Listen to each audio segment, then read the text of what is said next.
Hello friends, good market आए लोग बहुत अच्छे होंगे। बात लेते हैं निफ्टी और बैंक निफ्टी की मंडे सेशन और आने वाले हफ्तों में क्या रहेगा, कैसे प्ले करना है, उन सबको जानेंगे। शुरुआत सबसे पहले अगर निफ्टी से कर ली जाए तो निफ्टी में इस हफ्ते में काफी उतार चढ़ाव देखने को मिले, वो भी एक दायरे में देखा जाए तो एक रेंज में ओवरऑल कामकाज होता हुआ दिखा है। और वो रेंज थी 23,400 से लेकर के 23,050 या 23,000 भी बोल सकता हूँ। फिलहाल देखा जाए तो इस देखो, बाजार में कोई बहुत बड़ा ट्रिगर नहीं है। मार्केट सिर्फ अब किसी रिजल्ट के बिहाफ पे रिएक्ट कर रहा है, बाकी हर चीज और बड़े फैक्टर्स तो हमें पता ही हैं क्यों बाजार में इतना अच्छा खासा प्रेशर बना हुआ है। सबसे बड़ा जो फैक्टर है वो एफआईएस की लगातार बिकवाली है ना, जो कि रुकने का नाम नहीं ले रही। और मैं सही बताऊं तो ये महीना खत्म भी नहीं हुआ कि अभी तक एफआईएस ने 46,576 करोड़ की बिकवाली कर डाली है। तो सबसे बड़ा कंसर्न तो यही है, जब तक ये बिकवाली करते रहेंगे मुझे नहीं लगता मार्केट में कोई सस्टेनेबल रैली देखने को मिलने वाली है। दूसरा सबसे बड़ा ट्रिगर है कमजोर होता हुआ रुपया। $1 कहने का 86 रुपए का, और मुझे लगता है जल्दी 88 रुपए 90 रुपए भी देखने को मिलेंगे। तो ये भी बहुत बड़ी दिक्कत। और जीडीपी का प्रोजेक्शन को भी कहीं कि डाउनग्रेड कर दिया है, तो उसकी वजह से मुझे लगता है मार्केट में एक अच्छा खासा प्रेशर बना रहेगा। अब जहां तक बात रही ट्रिगर्स की, तो मेरा मानना है मार्केट सिर्फ Q3 रिजल्ट के बिहार पे रिएक्ट कर रहा है। इस हफ्ते हमने कहीं कि एचडीएफसी लाइफ के रिजल्ट देखा जो कि बेहतर था, तो पर्टिकुलरली हमने उस स्टॉक मोमेंटम देखा। Axis bank sorry S B I life का भी रिजल्ट आया, वो भी खास था। 70% का नेट ग्रोथ देखने को मिली है। रिलायंस के भी रिजल्ट थे, है ना। और देखा जाए तो उसी के बिहाफ पे हमें थोड़ा वोलेटिलिटी और रिएक्शन देखने को मिल रहा है। साथ ही साथ एक्सिस बैंक के रिजल्ट की अगर बात की जाए तो वो बहुत ही ज़्यादा खराब है। और अब हर कोई यही एक्सपेक्ट कर रहा है या कॉशियस है कि H D F C bank और आईसीआईसीआई बैंक का भी रिजल्ट ऐसा ना आ जाए। अगर ऐसा हुआ देन डेफिनेटली अभी तक मुझे लगता है इस समय अगर कोई सबसे ज़्यादा कमज़ोर है तो एग्जैक्टली बैंकिंग सेक्टर ही है, फाइनेंस सेक्टर ही है ना, जिसका शुरुआत हो चुकी है। और मुझे लगता है यहाँ पे जिस तरह से एक्सिस बैंक रिजल्ट आए, आईसीआईसीआई बैंक और एचडीएफसी बैंक के रिजल्ट भी हो सकता है खराबी देखने को मिले। तो फिलहाल और कोई बहुत बड़ा ट्रिगर नहीं है। अब है भी ले दे करके, तो वो है डोनाल्ड ट्रंप की सरकार। डोनाल्ड ट्रंप कहीं ना कहीं 20 तारीख को शपथ लेने वाले हैं, और मेरा मानना है इस पे भी लोगों की नजर रहने वाली है, क्योंकि काफ़ी नई पॉलिसीज भी देखने मिलने वाली हैं। और कुछ पॉलिसीज में हो सकता है थोड़ा बदलाव देखने को भी मिले। फिलहाल आईटी सेक्टर भी इस चीज़ को लेकर के थोड़ा सा वोलेटाइल हो सकता है। हालांकि मैं एक्सपेक्ट कर रहा हूँ कि ट्रंप सरकार आने के बाद हो सकता है मार्केट में कोई बड़ा मूव भी देखने को मिल जाए। लेट्स सी, है ना, क्योंकि कोई बहुत बड़ा ट्रिगर नहीं है। सीधे है भी तो सीधे आपको 1 फरवरी को देखने को मिलेगा बजट के बिहाफ पे, उसमें तो अलग ही वॉलिटिलिटी होगी।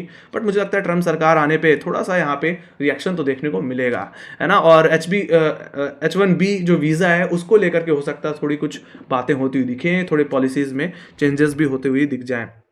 Let's see.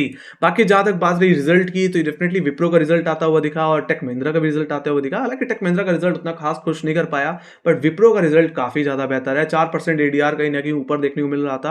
We can expect कि विप्रो में मंडे सेशन में गैप अप देखने को मिल सकता है। मैं तो यही कहूंगा इस मार्केट को आप Q3 रिजल्ट के बेस पे प्ले करो, और डेफिनेटली अब ट्रंप सरकार आएगी तो उसके बाद भी हो सकता है आपको आईटी सेक्टर में थोड़ी और उठा भटक देखने को मिल जाए। ऐसे मार्केट में मेरा मानना है निफ्टी में कोई बहुत बड़ी सिचुएशन या बहुत बड़ा मूव पहले से प्रीएम्प्ट करके बैठना रिस्की हो सकता है। आप देख ही सकते हैं इस हफ्ते में हमने कितनी उठापटक देख ली, है ना। तो अगर आप शॉर्ट करके ही बैठे होंगे तो पहले इसने रिकवरी दिखा करके लोगों को एसएल निपटाया, और फिर बाद में जो रिकवरी की उम्मीद लेके बैठे होंगे उनको कहने के फ्राइडे के करेक्शन में निपटा दिया। तो market is very very volatile, और आने वाले हफ्ते में वोलेटिलिटी हमें फील होगी।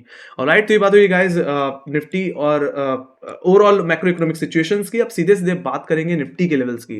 तो मेरा मानना है रेंज यही रहने वाली है। इस हफ्ते में जिस रेंज में ट्रेड करता रहा यही हमारे लिए रेजिस्टेंस और सपोर्ट की तरह काम करेगा। मैं अगर अपर लिस्ट का डिस्कस कर लूं तो फ्राइडे का जो हाई हमने देखा था 23,300 का, ये आपके लिए इमीडिएट हर्डल रहेगा।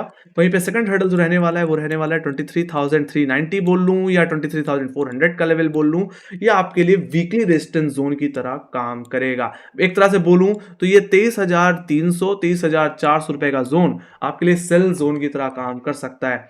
तो वहीं पे लोअर लेवल्स की बात कर ली जाए तो 23,100 जो कि फ्राइडे का लो था, यहाँ पे थोड़ी पुट राइटिंग इमर्ज हुई है, ये आपके लिए फर्स्ट सपोर्ट की तरह काम करेगा। सेकंड सपोर्ट 23,050 23,000 का जोन, जो कि आने वाले हफ्ते में क्रूशियल सपोर्ट रहने वाला है। मेरा मानना है इस हफ्ते इसी लेवल को डिफेंड करता हुआ दिखा निफ्टी। बाकी इसका ब्रेकडाउन अगर आता है तो गिरावट बढ़ेगी। ऐसे सिचुएशन में निचले लेवल्स पे जो टारगेट एक्सपेक्ट कर रहा हूं वो है 22,800 का। ये मेरा मानना नेक्स्ट सपोर्ट की तरह काम कर सकता है। बाकी मैंने बार बार ये बात बताई है कि जिस तरह से निफ्टी ने नवंबर से इसका लो तोड़ा है, 23,000 का लेवल टूट जाए तो हो सकता है ये गिरावट निफ्टी को सीधे ले जाए अपने 100 वीक एक्सपोनेंशियल मूविंग एवरेज पे, जो कि 21,900 के जोन में देखने को मिलता है, तो वहां तक की गिरावट देखने को मिल सकती है। हालांकि मैंने यहाँ पे एक ट्रेंड लाइन का भी रेफरेंस लिया है गाइस लोअर लेवल्स पे, मैं इसको दिखाना चाहूंगा डेली बेसिस पे। इस ट्रेंड लाइन का रेफरेंस मैंने ले रखा है कोविड के समय से, है ना।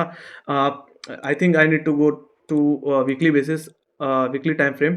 तो इसमें अगर देखोगे तो 23 मार्च से ही 2020 से ही इस ट्रेंड लाइन पे हमने मेजरली सपोर्ट लिए हैं, है ना। इस ट्रेंड लाइन पे हमने 2023 मार्च में भी सपोर्ट लिया, फिर बाद में हमने अक्टूबर 2023 को भी सपोर्ट लिया, और अब ये भी ट्रेंड लाइन भी कहीं ना कहीं इसी जोन में देखने को मिलती है, 23,000 22,800 के जोन में। हो सकता है इस ट्रेंड लाइन पे थोड़ा सा निफ्टी बॉटम आउट होता हुआ दिखे। जैसे ने बोला कि निफ्टी का ट्रेंड भले ही थोड़ा कमजोर है, बट यहाँ पे जो व्यू है वो थोड़ा सा ओवरसोल्ड इंडिकेट होता हुआ दिखता है ना। सो मेरा मानना है ये एक ऐसा जोन हो सकता है जहां से निफ्टी थोड़ा सा शॉर्ट कवरिंग इंडिकेट करे, है ना। बाकी जहां तक बात रही रिकवरी के अपर लेवल्स की, तो यहाँ पे अगर 23,400 ये इस हफ्ते का जो सबसे बड़ा हर्डल है, जो कि आने वाले हफ्ते में रहने वाला है, इसका भाव अगर इस भाव के ऊपर अगर निफ्टी निकल जाता है तो मुझे लगता है थोड़ी स्विंग देखने को मिल सकती है, जो कि निफ्टी को ले जा सकती है इसके फॉलिंग 20 और 200 डे एक्सपोनेंशियल मूविंग एरिया पे, जो कि 23,600 के लेवल्स पे देखने मिलता है। तो वहां तक का मोमेंटम मुझे निफ्टी में देखने को मिल सकता है, और 23,600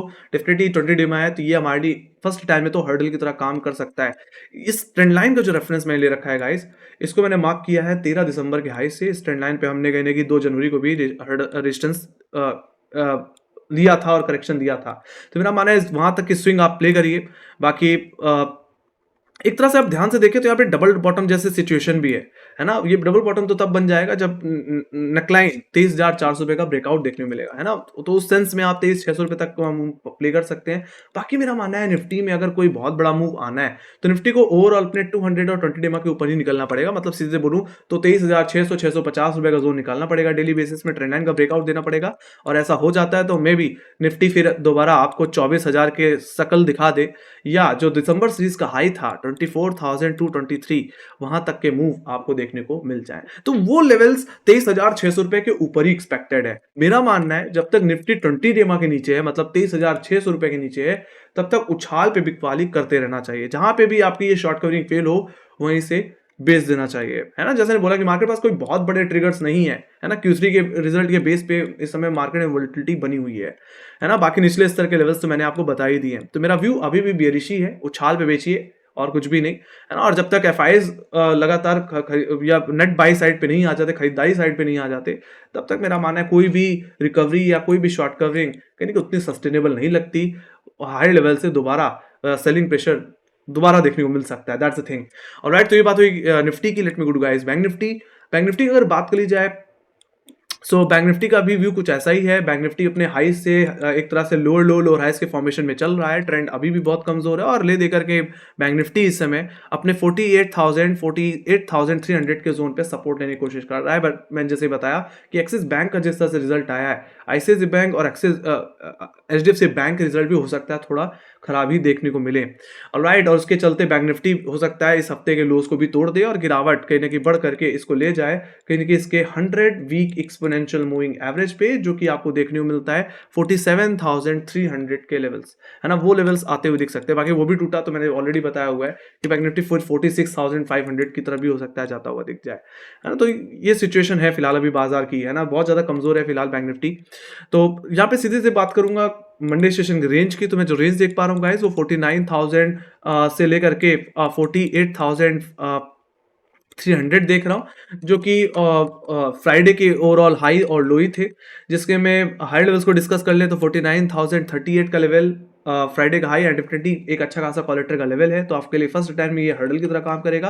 वहीं पे सेकंड हर्डल जो मैं देख पा रहा हूँ वो इस हफ्ते का हाई, जो कि मेरा मानना है वीकली रेजिस्टेंस की तरह काम कर सकता है, और 49,500 पे भी हमें अच्छी खासी कॉल राइटिंग देखने को मिलती है। ऑलराइट, तो मैं तो यही कहूंगा अगर बैंक निफ्टी 49,040 जो कि फ्राइडे का हाई है वो निकाले तो आप एक बार के लिए इंट्राडे में प्ले कर सकते हैं, है ना। इस हफ्ते के हाईस के टारगेट के लिए 49,450 500, और वो लेवल्स पे जहां बैंक निफ्टी फेल होता हो देखिए, मेरा मानना है दोबारा बिकवाली कर देनी चाहिए। यहाँ पे मैंने रेफरेंस के लिए फॉरेन ट्रेंड लाइन का यूज कर रखा है गाइस, जो कहीं ना कहीं आपके 16 दिसंबर के हाई से इस ट्रेंड लाइन पे हमने 2 जनवरी को रिजेक्शन दिया था, तो मेरा मानना है ये ट्रेंड लाइन काफी ज्यादा हेल्पफुल होगी रिजेक्शन को प्ले करने के लिए। बाकी जहां तक बात रही कोई बहुत बड़ी रिकवरी की, तो मुझे लगता है निफ्टी को बैंक को फिलहाल अपने इस हफ्ते के हाई के ऊपर निकल जाना चाहिए, मतलब 49,500 450 का लेवल। अगर इसके ऊपर डेली क्लोजिंग देखने को मिले तो मेरा मानना है बैंक निफ्टी में एक स्विंग बनेगी जो कि बैंक निफ्टी को ले जाएगी इसके नेक्स्ट टारगेट बोल लूं या नेक्स्ट हर्डल बोल लूं, जहां पे मीनिंगफुली बैंक निफ्टी का 20 और 200 डे एक्सपोनेंशियल मूविंग एवरेज देखने को मिलता है, जो कि 50,200 रुपए का लेवल है। मेरा मानना है वहां तक की जगह बैंक निफ्टी में खुल जाएगी। फिर बाकी सिंपल सी बात है गाइस, इन लेवल्स के ऊपर भी फर्दर क्लोजिंग की जरूरत पड़ेगी। एक बार अगर 20 और 200 डे में अगर बैंक निफ्टी रिगेन कर ले तो काफी हद तक ये एक्सपेक्ट करके चल सकते हैं कि बैंक निफ्टी में एक थोड़ी अच्छी खासी रिकवरी, एक अच्छी खासी रैली बन सकती है, जो कि बैंक निफ्टी को फिर 51,000 और 52,000 की तरफ भी ले जा सकती है, जो कहीं ना कहीं हमारे दिसंबर आखिरी हफ्ते के हाइस थे। तो वहां तक का मोमेंटम बैंक निफ्टी में बिल्ड होता हुआ दिख सकता है। हालांकि ये चमत्कार तभी हो सकता है जब एचडीएफसी बैंक में थोड़ी रिकवरी देखने मिल जाए। हालांकि एचडीएफसी बैंक थोड़ा ओवरसोल्ड भी है, बट रिजल्ट के चलते दिक्कत और बढ़ भी सकती है, तो इस बात को लेकर कंसर्न है। बाकी इन केस अगर एचडीएफसी बैंक में कुछ टर्म्स अगर पॉजिटिव हो जाते हैं रिजल्ट के बेसिस पे, तो हो सकता है एचडीएफसी बैंक में जो शॉर्ट कवरिंग आए वो बैंक निफ्टी की इस रिकवरी को स्पॉन्सर कर दे। That's the thing. बाकी जैसे बोला कि ये पूरा अभी मार्केट कोई बहुत ही बड़े ट्रिगर्स नहीं है, तो Q3 रिजल्ट के बेस पे ही मार्केट रिएक्ट करेगा, तो इस बात को जरूर ध्यान में रखें और स्टॉक्स के लेवल्स पे भी फोकस करें, है ना। HDFC bank, like SSC bank, इनके रिजल्ट्स हैं आने वाले हफ्ते में। तो ये बात हुई गाइस बैंक निफ्टी के अपर लेवल्स की। बात रही लोअर लेवल्स की, तो डेफिनेटली 48,300 जो कि फ्राइडे का लो था आपके लिए इमीडिएट सपोर्ट की तरह काम करेगा। बाकी लेवल टूटा तो आपके लिए फर्स्ट टारगेट या मैं बोलूं वीकली रेजिस्टेंस, वीकली सपोर्ट जो कि 47,900 के लेवल्स पे देखने को मिलता है, वहां तक गिरावट देखने को मिल सकती है। बाकी सिंपल सी बात है, री अटेम्प्ट लेगा या लेवल्स के नीचे अगर स्लिप होता हुआ दिख जाए अर्ली बेसिस में, तो बैंक निफ्टी गिरावट बढ़ेगी। बाकी मैंने लेवल्स तो बता ही दिए, 100 वीक एक्सपोनेंशियल एवरेज जो कि 47,326 है, और उसके बाद 47,000 की जगह खुल जाएगी। बाकी फर्दर करेक्शन और देखने को मिल सकती है रिजल्ट के बेस पे।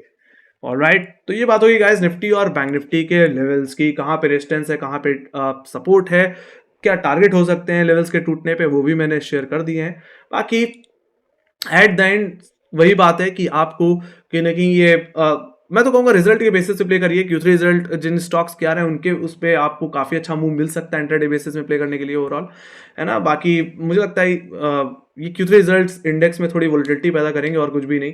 बाकी ट्रम्प सरकार आने के बाद हो सकता है बाजार अपनी डायरेक्शन को थोड़ा क्लियर करता हुआ दिखे, लेट्स सी। ओके, बस इतना ही मैं यहाँ पे व्यू दे सकता हूँ, अलग से मैं कुछ ज़्यादा इसमें जोड़ना या घटाना नहीं चाहूँगा।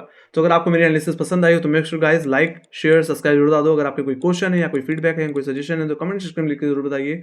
बाकी मैं फॉलो कर सकते हैं इंस्टाग्राम, ट्विटर, फेसबुक और टेलीग्राम पे, जहाँ पे मार्केट रिलेटेड अपडेट हम लाते रहते हैं। बाकी आप कमेंट सेक्शन में ये जरूर बता सकते हैं कि बाजार को आप कहाँ देखते हैं, आपको क्या लगता है मंडे को गैप हो या गैप डाउन। ऑलराइट, तो इस बात को जरूर आप कमेंट सेक्शन में लिख के चलें। तो इसी के साथ thank you very much for watching, bye guys, see you, take care guys, love you, bye bye.